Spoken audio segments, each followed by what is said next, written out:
ચલો બે ત્રણ ક્વેશ્ચન લાસ્ટના બાકી સ્ટુડન્ટના એ જોઈ લઈએ આપણે, એટલે પાર્ટ 1 પૂરો થઈ જશે. આપણે આ ચેપ્ટરમાં 2 પાર્ટમાં છે. એમાં પાર્ટ 1 સોલ પ્રોપરેટરનો છે, પાર્ટ 2 મેન્યુફેક્ચર. તો પછી મેન્યુફેક્ચરિંગ જોઈએ. ચલો, સોલ પ્રોપરેટરમાં છેલ્લે ક્વેશ્ચન સોલ્વ કર્યો હતો આપણે. આ ક્વેશ્ચન જોયો તો ઇલુસ્ટ્રેશન નંબર 7 એક જોયો હતો, ઓપનિંગ એન્ટ્રી વાળો જોયો હતો. એને પછી ઇલુસ્ટ્રેશન 9માં ટીક કરાવ્યો હતો. ચલો હવે ઇલુસ્ટ્રેશન નંબર 10 જોઈએ આપણે. ચલો ઇલુસ્ટ્રેશન નંબર 10 ગણીએ એકવાર.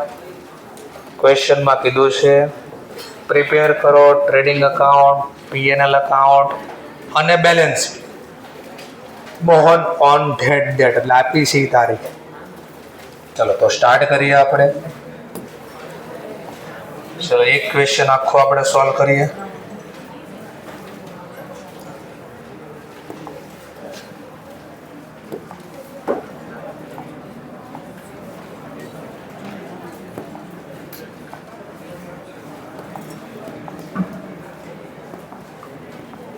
ચલો આપણને 3 વસ્તુ જે બનાવવાની કીધી બનાવી દઈએ.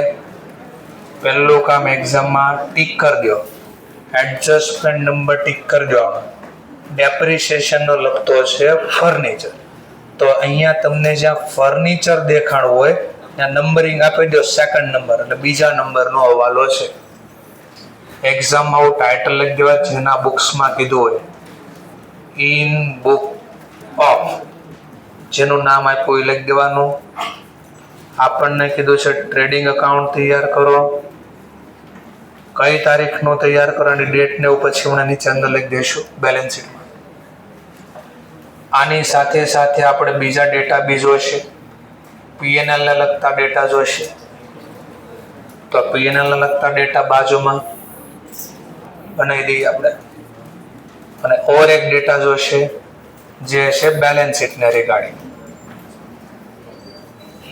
તો એ બનાવી દઈએ આપણે બેલેન્સ શીટના ડેટા. એસેટ સાઇડ લાગે, અહીંયા ડેટ લખી દઈએ એઝ ઓન 31st માર્ચ, જે વર્ષ કીધું એ લખી દેવાનું. આ બાજુ એસેટ આવશે, આ બાજુ આવશે લાયબિલિટી. ચલો તો ક્વેશ્ચન સોલ્વ કરીએ પાછો આપણે.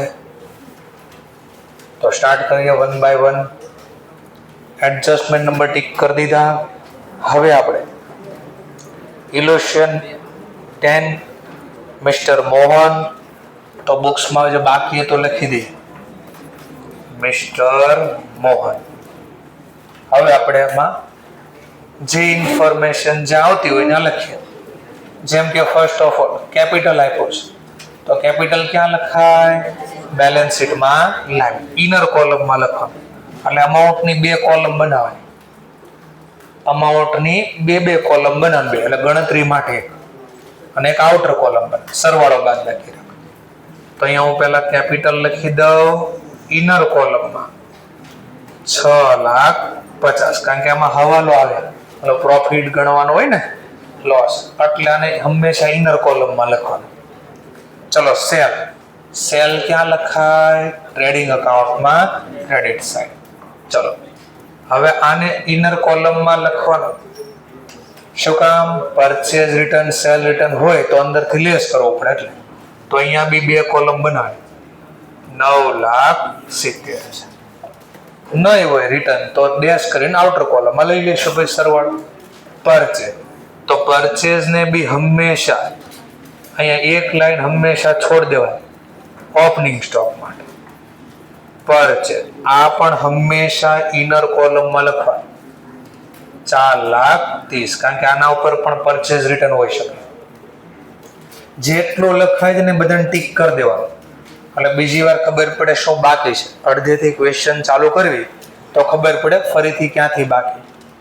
ઓપનિંગ સ્ટોક તો લખી દેવાનું, ઓપનિંગ સ્ટોક લખ્યું હોય તો સ્ટોક લખવાનું, ઇન્વેન્ટરી લખ્યું હોય તો ઇન્વેન્ટરી લખવાનું, એને જે શબ્દ લખ્યો હોય. આવા લોકો નથી તો આને આઉટર કોલમમાં લખી દેવાનું 1,10,000. પછી ફ્રીટ ઇનવર્ડ, બોલો ટ્રેડિંગ કે પીએનએલ?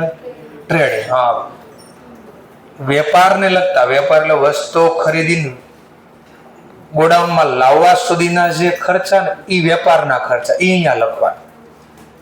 ચલો તો અહીંયા લખી દઈશું ફ્રીટ ઇનવર્ડ. એક લાઈન છોડવાની એટલે પરચેઝ રિટર્ન માટે ફ્રીટ ઇનવર્ડ. આનો કોઈ એડજસ્ટમેન્ટ નથી, નીચે કાંઈ હવાલામાં નથી આવ્યું એટલે અહીંયા આઉટર કોલમમાં લખવાનું 40,000. સેલરી, બોલો સેલરી ક્યાં લખાય? વેચાણના ખર્ચા ક્યાં લખાય? પીઆઈ. અહીંયા બી હંમેશા એક લાઈન છોડી દેવાની ગ્રોસ પ્રોફિટ લોસ લખવા માટે. સાથે લખવાનું બરાબર, બેસવાનું ને નિરાતે. હું લખું જો મને આવડે ને તોય હું લખું જો. ચલો સેલરી કેટલી છે? 2,10,000. તમારે તો એક્ઝામમાં લખવાનું જ છે તો સાથે લખવાનું, ભલે રફલી બનાવો, લખો તો ખરી. નહીં, હું તો હોશિયાર, આવડે મને સર. અધર એડમિનિસ્ટ્રેટિવ એક્સપેન્સ, બીજા વહીવટી ખર્ચા, બધું અહીંયા લખવાનું. અધર એડમિનિસ્ટ્રેટિવ એક્સપેન્સ. જો અહીંયા 2 કોલમ રાખવાનો, ઇનર કોલમ, આઉટર કોલમ. જેમ કે એકવાર બનાવી દો, અમાઉન્ટની 2 કોલમ રાખવાની, એક ઇનર કોલમ, એક આઉટર કોલમ. ચલો હવાલો હોય તો ઇનર કોલમમાં રાખવાનું, નકર આઉટર કોલમમાં સીધું લખી દેવાનું આ અમાઉન્ટ. આ ઇનર કોલમ ને આ લોકો ડિટેલ બોલે છે, ડિટેલ. ચલો હવાલો કઈ નથી તો આઉટર કોલમમાં લખી દો 150.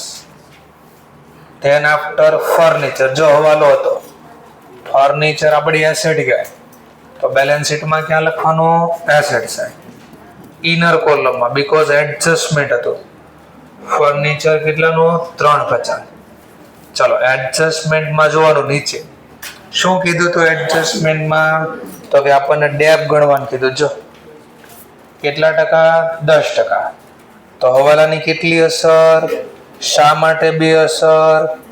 કારણ કે જે એન્ટ્રી લખવાની બાકી છે તો જર્નલ લખવાની.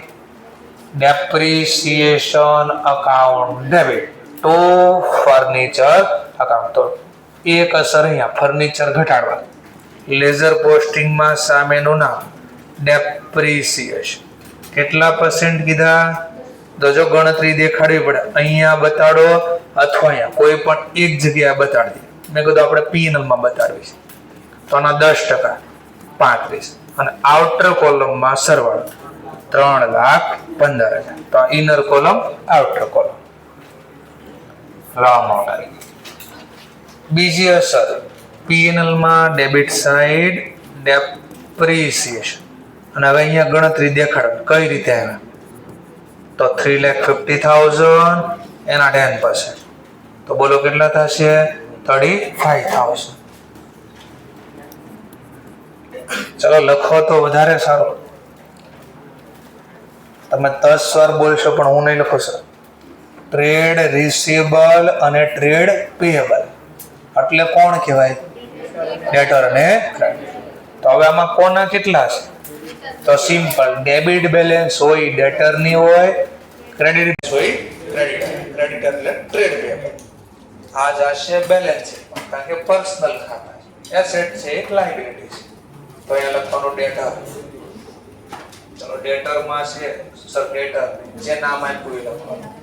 અહીંયા નામ છે ટ્રેડ રિસીવેબલ તો એ લખવાનું. કોઈ હવાલો છે નહીં તો આઉટર કોલમ 2,10,000.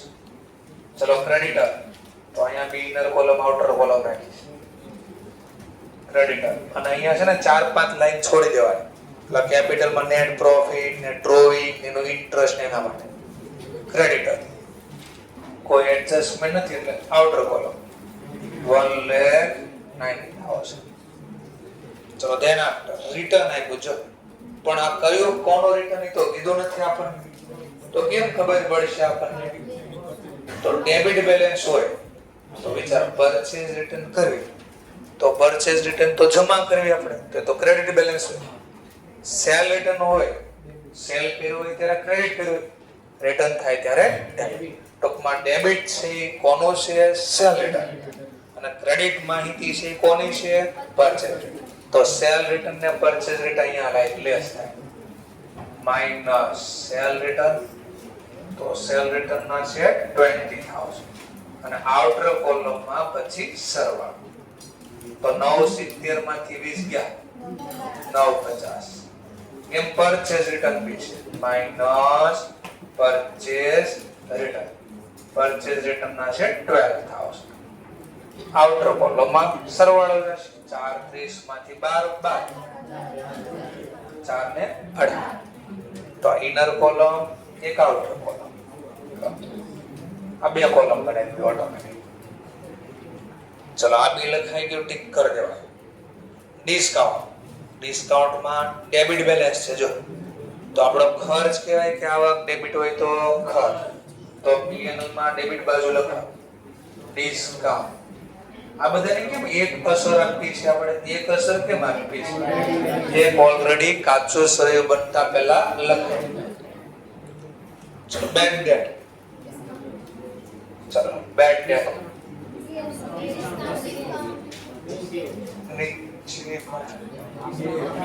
બે બેલેન્સ છે ઓકે 19000 બે ડિસ્કાઉન્ટ છે, પછી ડેબિટ બેલેન્સ છે, તો એ આપણો એક્સપેન્સ કહેવાય 19000.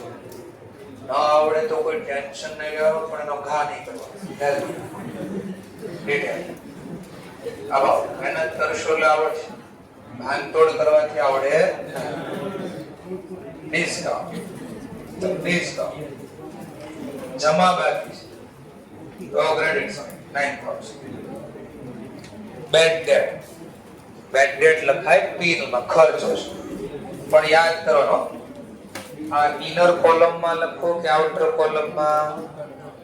જો આના ઉપર હવાલા કે એવું કઈ હોય તો ઇનર કોલમ, કોઈ એડજસ્ટમેન્ટ નથી તો સીધું આઉટર કોલમ 5000. ચલો દેન આફ્ટર ઇન્વેસ્ટમેન્ટ, ઇન્વેસ્ટમેન્ટ આપણી એસેટ કહેવાય, તો બેલેન્સ શીટ માં ક્યાં લખાય એસેટ છે. ઇન્વેસ્ટમેન્ટ જે નામ આપ્યું ના લખાવ, ઇન્વેસ્ટમેન્ટ ઇન ગવર્નમેન્ટ સિક્યુરિટી. કેટલાનો ઇન્વેસ્ટમેન્ટ કર્યો આપણે, કોઈ એડજસ્ટમેન્ટ નથી એટલે સીધું આઉટર કોલમ. ચલો ધ્યાન બસ. કેશ ઇન હેન્ડ, તો કેશ આપણી એસેટ કહેવાય 1,89,000, તો કેશ ઇન હેન્ડ હાથ પર કેશ આપ્યા છે 1,89,000. ચલો આ બી લખાય. ધેન આફ્ટર હવે આ જીએસટી વાળા ટોપિક, તો આની વર્કિંગ નોટ મારે બતાડવી પડે, સીધો લખી દો તો ચાલશે, તો આની વર્કિંગ નોટ બનાવી દેવાની આપણે. ચલો વર્કિંગ નોટ બનાવી દો અહીંયા. વર્કિંગ નોટ 1 નેટ જીએસટી કેટલો ગણાય એની ગણતરી. તો પહેલા હું લખવાનું યાદ આવે છે કાય input I GST minus output I GST. ચલો બોલામાં આપ્યા છે પહેલાનો હિસાબ લો છે ક્યાંય નહીં. આઉટપુટ છે હા 6, આ કોલમ બનાવી દેવા. જો આ માઈનસ નો ઇન્સ્ટિટ્યુટ આવું કરશે અને કોલમ ના ફોર્મેટમાં લખશે. જો કોલમ જો લખશે, બસ એ નેટ, આનું નામ આવશે નેટ. નેટ બોલો નેટ હું હોય 6000. કયો જીએસટી આઉટપુટ આઈ જીએસટી. હવે આપણે આનું કામ છે. ચલો આ કેમ મળ્યા, તો આને કોલમ નંબર આપી A B C. C column કેમ મળશે, A કોલમ માંથી B કોલમ માઈનસ, એટલે આમાંથી આ લેસા નથી એટલે નીલ કરી દીધું, ડેશ કરી દીધું. ચલો ત્યાર પછી હું લખશું ઇનપુટ SGST, ફરીથી SGST. સરસ. પછી લખશું આઉટપુટ CGST. ચલો તો પહેલા જો આઉટપુટ ને ઇનપુટ CGST ના ટોપિક છે. હા પહેલું જ 10000. આઉટપુટ છે કે હા પહેલું જ નામ છે 8000. હવાનો નેટ જવાબ ગોતી લો. શું આવ્યું નામ લખો. તો પહેલા બે વચ્ચેનો ગેપ 2000. 2000 શું આવ્યું? તો ઇનપુટ CGST આવું બનાવો. ઇન્સ્ટિટ્યૂટ બનાવ્યો છે નીચે વર્કિંગ નોટ. ચલો પછી આપણે શું લખવાનું છે? ઇનપુટ SGST અને આઉટપુટ SGST. ચલો ઇનપુટ SGST છે હા હંમેશા મોટા ભાગે બે સેમ જ હોય અને આ જેટલા હોય એટલા અહીંયા હોય જ કારણ કે બે 50% બાંટે છે એટલા માટે. નેટ જવાબ લખ્યો તો નેટ જવાબ આવશે 2000 ઇનપુટ SGST. હવે આ ત્રણેયનો હિસાબ આ જે નેટ કોલમ આવી ને આ ત્રણનો હિસાબ નીચે લખવાનો છે. સૌથી પહેલા ટોપિક લેવાનો સેન્ટ્રલ વાળાને પૂરા કરવાના. તો સેન્ટ્રલ પહેલા ઇનપુટ CGST એટલે સેન્ટ્રલ ગવર્નમેન્ટ પાસે જે પૈસા લેવાના છે કે એમાં નેટમાં જોવા નેટમાં આ કોલમમાં જોવા છે કે હા જોઈ 2000 તો અહીંયા લખવાનું. ચલો પછી આઉટપુટ IGST આમાં જોવાનું જો છે કે હા જોઈ 6. હવે આનો નેટ જવાબ અહીંયા આઉટર કોલમમાં લખવાનો. બોલો 4000 શું હોય?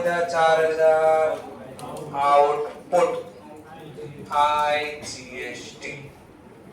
હવે આને યાદ રાખવાનું અને જૂનું કાઈ મારે સેન્ટ્રલ નો હિસાબ બાકી છે હા ઇનપુટ SGST છે કે જોઈએ 2000 અને આ બે નો જે ગેપ છેલ્લે આવ્યો ને એ અહીંયા લખવાનો છે આઉટપુટ IGST. કેટલા રૂપિયા? 4000. હવે આમાં જે નેટ આવ્યો ને ઈ બેલેન્સ શીટમાં જશે. બોલો કોના વધારે આવ્યા? આઉટપુટ. કેટલા રૂપિયા? 2000 આઉટપુટ IGST. તો લખો નોટ કરી નેટ 2000 આઉટપુટ IGST શો ઈ બેલેન્સ શીટમાં દેખાડીશ. અમારી વર્કિંગ નોટ આવી ગઈ. ચલો ક્યાં દેખાડશો? આ આઉટપુટ IGST એટલે મારે પૈસા દેવાના છે તો લાયબિલિટી સાઈડ. તો લાયબિલિટી સાઈડ લખી દો 2000 આઉટપુટ IGST. હવે અડધાય તો છે ને આ ગોખી નાખ્યા. મેં કહ્યું કઈ રીતે? એ કે જો સર આ તો ખબર પડી ગઈ. પછી જોઈ કે આ બે બેઠો છાપવાનું. આ જો સર આ બે નામ ખાલી નામ. પછી કે આ જે આઉટપુટ છે ને બે વાર છાપી દેવાનું. આઉટપુટ ફરીથી પહેલા ઇનપુટ ત્રણે ICS આઉટપુટ ICS. પછી કે આ બે વાર બેઠા નામ છાપ્યા અને આ નામ બેઠા બે વાર છાપ્યા. હવે ગોખ્યા કરશે નિરાતે. તો લોજિક આરે સમજાયું ને. પહેલા સેન્ટ્રલ ના દેવાના લેવાના એ ગોતા જે અધર સ્ટેટમાં હતા. પછી આપણા સ્ટેટમાં લેવાના દેવાના એ ગોતા. પછી અધર સ્ટેટ ને આપણા સ્ટેટ ને સરખાવ્યું અને કોને ક્યાંથી લેવાના. આ લોજિક તો વર્કિંગ ક્યાંથી લેવા જવાબ દાખલામાં આપ્યો તો છે ને આ લોકો પડે વર્કિંગ નોટ 1. ચલો બીજું કોઈ બાકી છે? હા હવાલામાં એક માહિતી બાકી છે. કઈ બાકી છે? Closing inventory. હવાલાની કેટલી અસર? આની જર્નલ હું લખાય? મળ્યો જર્નલ ક્લોઝિંગ સ્ટોક આપણી એસેટ એકાઉન્ટ ડેબિટ અને ખરીદીનો ખર્ચો ઘટાડવા માટે તો ટ્રેડિંગ 1,80,000. જો હવાલાની બે અસર એટલે થાય આખી જર્નલ બાકી. આ મારી મિલકત છે તો આ બેલેન્સ શીટમાં જશે એસેટ સાઈડ 1,80,000. ક્લોઝિંગ સ્ટોક 1,80,000 અને જે માલ નથી વેચાણો એનો ખર્ચો હટાવવો પડે. શું કામ? કારણ કે જેટલો માલ વેચાણો એની જ મારે પડતર જોઈએ. ઈ પડતર લખું તો વેચાણનો નફો મળે એટલે તો ખરીદીનો ખર્ચો ઘટાડવા ક્લોઝિંગ સ્ટોક બીજી અસર અહીંયા બધું લખાઈ જાય એટલે ટોટલ કરવાનું તમારે બે બાજુનું પહેલા જો આ બાજુ ટોટલ ઘટ્યું તો જીપી અહીંયા ઘટા આ બાજુ ઘટશે એવું લાગે છે ગ્રોસ પ્રોફિટ બાલ ફી કેવું લખે બેલેન્સિંગ ફિગર 5,82,000 ટોટલ લખી દેવાનું પછી 11,30,000 11,30,000 અને જીપી ક્યાં જાય પીએલ પ્રોફિટ હોય તો જમા બાજુ ગ્રોસ પ્રોફિટ 5,62,000 સોરી 60 5,62,000 હવે આનું ટોટલ કરવાનું સારી આ બાજુ વધારે આવે છે તો આ બાજુનું ટોટલ પેલા લીધું 5,71,000 હવે અહીંયા બી 5,71,000 લાવવા ઘટતા છે 1,52,000 અહીંયા ઘટે તો net profit balancing figure total 5,01,000 નફો કોનો હોય માલિક તો આ જે નેટ પ્રોફિટ આવ્યો ને એ માલિક નફાને કઈ બેલેન્સ હોય ક્રેડિટ અને કેપિટલ ને કઈ બેલેન્સ ક્રેડિટ શું કરે પ્લસ નેટ પ્રોફિટ 1,52,000 નુકસાન હોત તો અહીંયા કદાચ અહીંયા ઘટ્યા હોત તો નેટ લોસ ને ડેબિટ બેલેન્સ ક્રેડિટ માં ડેબિટ એન્ટ્રી શું કરે લેસ તો માઈનસ કરે આ બહુ સરવાળો આઉટર ઉપર 8,02,000 અને બે બાજુનો સરવાળો 100% મેચ થવો જ પડે 9,04,000 જો એમ નો આવ્યા તો સમજવાનું આપણે એક્ઝામમાં દાખલો લખવામાં મિસ્ટેક થઈ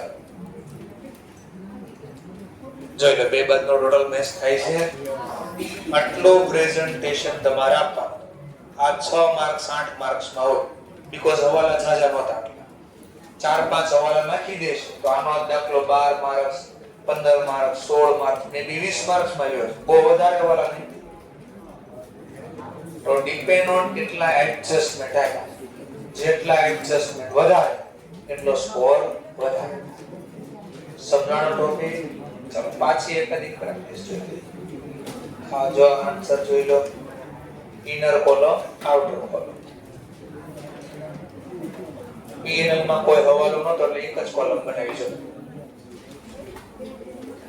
આપણે એવું ગોતવા નહીં બેવાનું આપણે બે કોલમ બનાવી દેવાનું નો હોય તો આઉટર કોલમ માં જાવ બેલેન્સિંગ માં બે column inner column outer column જો આઉટપુટ IGST 2000 દેખાડે ક્યાંથી લાવ્યા તો જો નીચે ગણતરી બતાડે પછી સરવાળો બાદબાકી કરે પહેલા અહીંયા લખીએ પછી આમ લખે નેટ કરે કેટલા છે ને ઉભો છેલ્લે ક્યાં લખવાની આ ગણતરી તમને નહીં સમજે એટલે મેં હું કર્યું ઈઝી રીતે તમને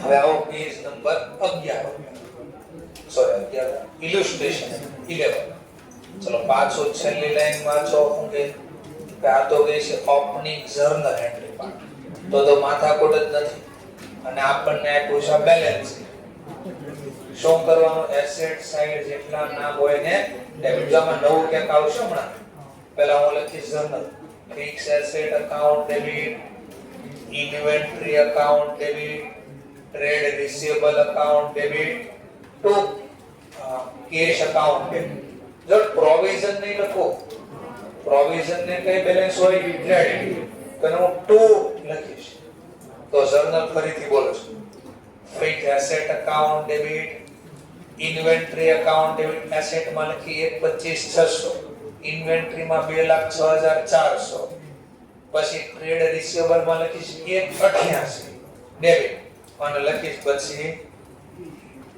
કેશ ડેબિટ 36 બસ હવે લાયબિલિટી સાઈડ જે નામ આપ્યું પહેલે તો કેપિટલ અકાઉન્ટ 240 તો ટ્રેડ પેયેબલ 164 તો બેંક ઓવરડ્રાફ્ટ 146 અને તો બેડ ડેટ પ્રોવિઝન કેટલો 6200. તો જો નીચે જર્નલ લખીને આપીએ છીએ, જો પ્રોવિઝન અલગ આવી એટલે પ્રોવિઝન ને કઈ બેલેન્સ હોય તો સર બેલેન્સ શીટમાં શું કામ એસેટ સાઈડ લખો? કારણ કે નિયમ એવો કે જે એસેટ ઉપર તમે પ્રોવિઝન કર્યું હોય ને એ પ્રોવિઝન એને નીચે માઈનસ કરીને દેખાય એટલે લોકોને ખબર પડે એટલા માટે. એટલે પાછો 1-2 માર્ક્સમાં ઓછો ભૂલ થઈ તો આપણને આવડી જાય. હવે આ દાખલો મોટો થોડો અને જો હટલા આવવા લાગ્યા તો આ દાખલો એટલીસ્ટ 12 માર્ક્સ થી 15 માર્ક્સ ની વચ્ચે આવે. ચાલો તો ટીક કરો હવાલા, ચલો ફટફટ હવાલા ટીક કરો. જો આવડી ગયું તો એનો મતલબ 11-12 નું જે તાજ હતું એ બધું તાજું પાછું થાય.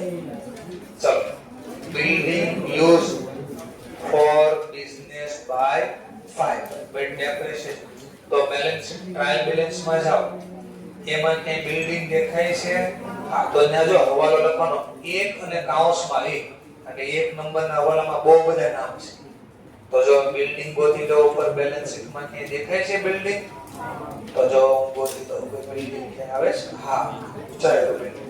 તો આની બાજુમાં જો અહીંયા લખો, અહીંયા અથવા અહીંયા 1 અને કૌંસમાં 1 એટલે 1 નંબરના હવાલામાં બધા ટોપિક છે તો A નંબરનો હવાલો આનો છે. ચલો પછી ફર્નિચર ને ફિક્સચર. ચલો ફર્નિચર ફિક્સચર ઉપર લખો 1 અને કૌંસમાં 2 ગોતીને ટીક કરો. ચલો પછી C નંબરનો હવાલો છે. ઓફિસ ઇક્વિપમેન્ટ ને લખતો છે તો ઓફિસ ઇક્વિપમેન્ટ જ્યાં દેખાય ત્યાં C નંબરનો હવાલો લખો 1C. D નંબરનો હવાલો છે મોટર કાર ને લખતો તો જ્યાં તમને મોટર કાર દેખાય ત્યાં લખી નાખો 1D. વંડી આવે ખોદવાથી. ચલો વેલ્યુ ઓફ ક્લોઝિંગ આ કે કોઈ દિવસ તમને ટ્રાયલ બેલેન્સમાં નો દેખાય કે કાચા છે હવાલા.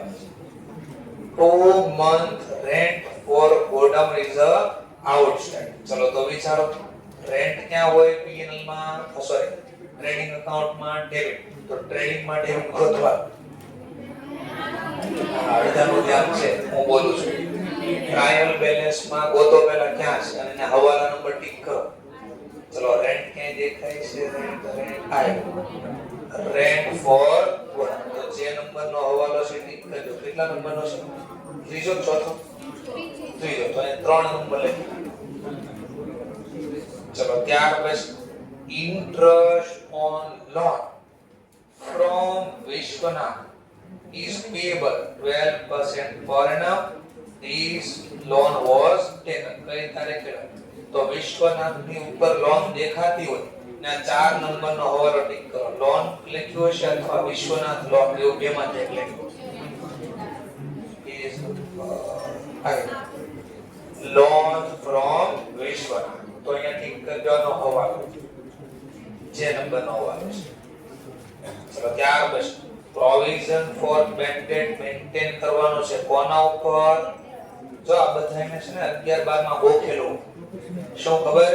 પ્રોવિઝન બેડ ડેટ નું પ્રોવિઝન હંમેશા કોના ઉપર હોય? ડેટા. ઇન્સ્ટિટ્યુટ ખેલ નાખશે કે bad debt provision 5% on sale. કોના ઉપર કહી દે? ડેટર શેમાંથી બને? હા, તો ઘણીવાર આવું કરી નાખશે એટલે કોઈ દી સીધો ખાલી દેખાય ને એટલો બેડ ડેટ પ્રોવિઝન એટલે ડેટર ઉપર સીધો નહીં ગણવા માટે પાછળ વર્ડ જોઈજો, હું બતાડીશ પણ ખરા. ઇન્સ્ટિટ્યુટ જાવ કર્યું છે તો 5% કોના કીધા છે? ડેટા. જો સેલ નથી કીધું, સેલ કીધો ને તો સેલ ઉપર ગણવાનું. ચલો તો ડેટર ક્યાં દેખાય છે ચેક કરી લેવા. આઈધર ડેટર લખ્યો હશે અથવા ટ્રેડ રિસીવર બેમાંથી એક લખ્યો હશે ક્યાં તો છે ચેક કરા. ચલો ત્રીજું નામ છે સન્ડ્રી ડેટા. તો અહીંયા નંબર ટીક કરી દો પહેલા. પછી ઇન્સ્યોરન્સ પ્રીમિયમ 40000 પે કર્યા છે પ્રોપ્રાઇટર લાઈફ ઇન્સ્યોરન્સ પોલિસી અને balance insurance charge cover from 1/4/2021 થી 30/6/22.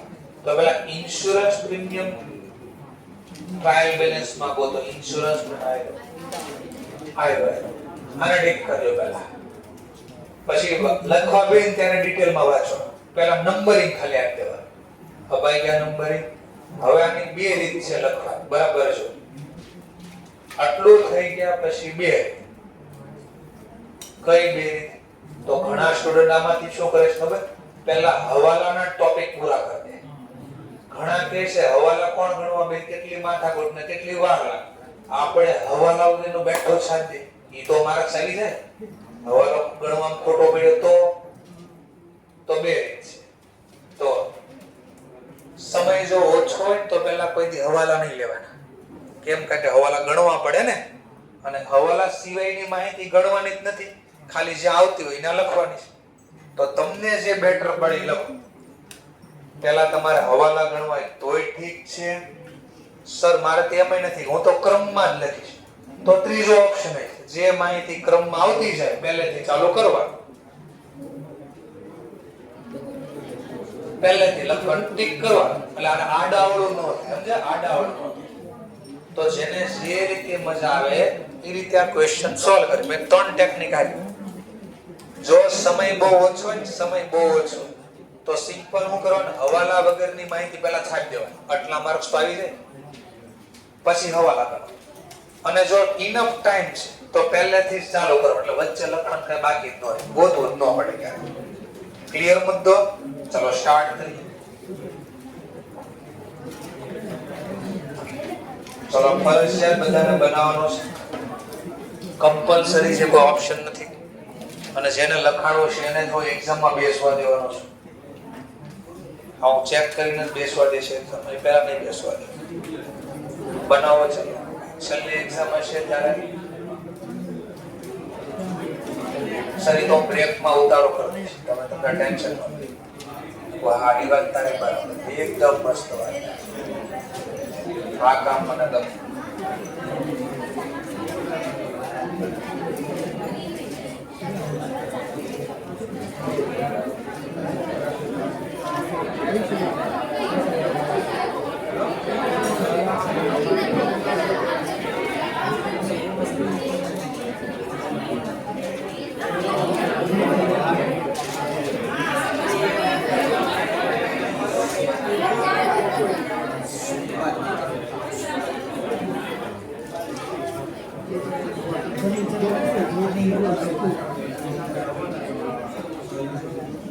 ટ્રેડિંગ અકાઉન્ટ ગણવા બેસો એટલે ખબર પડશે કેટલો ટાઈમ મેનેજમેન્ટ કરો ને કેટલો સ્પેસ મૂકો, જગ્યા કેટલી મૂકવી ખબર પડશે. આટલી જગ્યા મૂકીને પછી નહીં હમાય કરશે હું, એટલે શું કરો? ઘણીવાર એક પેજમાં મેળ નહીં પડે, એક પેજમાં મેળ ન પડે, આપણને લાગે એક પેજમાં પૂરું થયું. તો દાખલાની કેપેસિટી માપી લેવા પહેલા. ટ્રેડિંગ જનરલી એક પેજ છોડીએ તો મોટા ભાગે પ્રોબ્લેમ નથી થતો. પછી આપણે કેવો છેકછાક કરવી, કેવા અક્ષર કરવી, બધું ડિપેન્ડ થતું. ઈ બો out title plot trading account બનાવી દીધો. નીચે પછી પીએનએલ અકાઉન્ટ બનાવી દઈશું.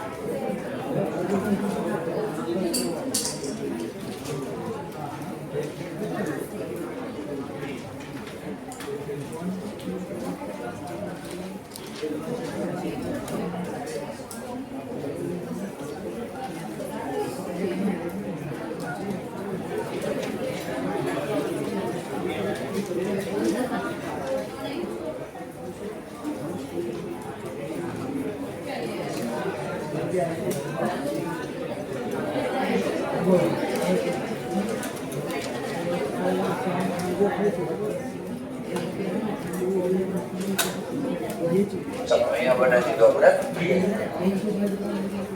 Profit and loss account.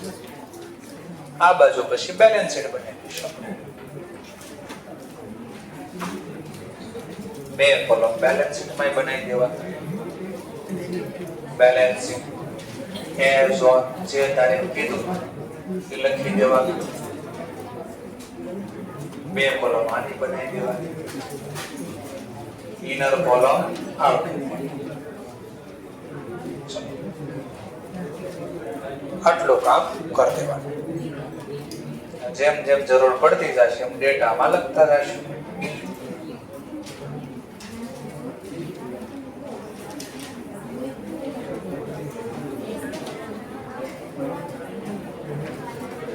ચલો કરી દો સ્ટાર્ટ. 9 ઉડીને જોયું જશે.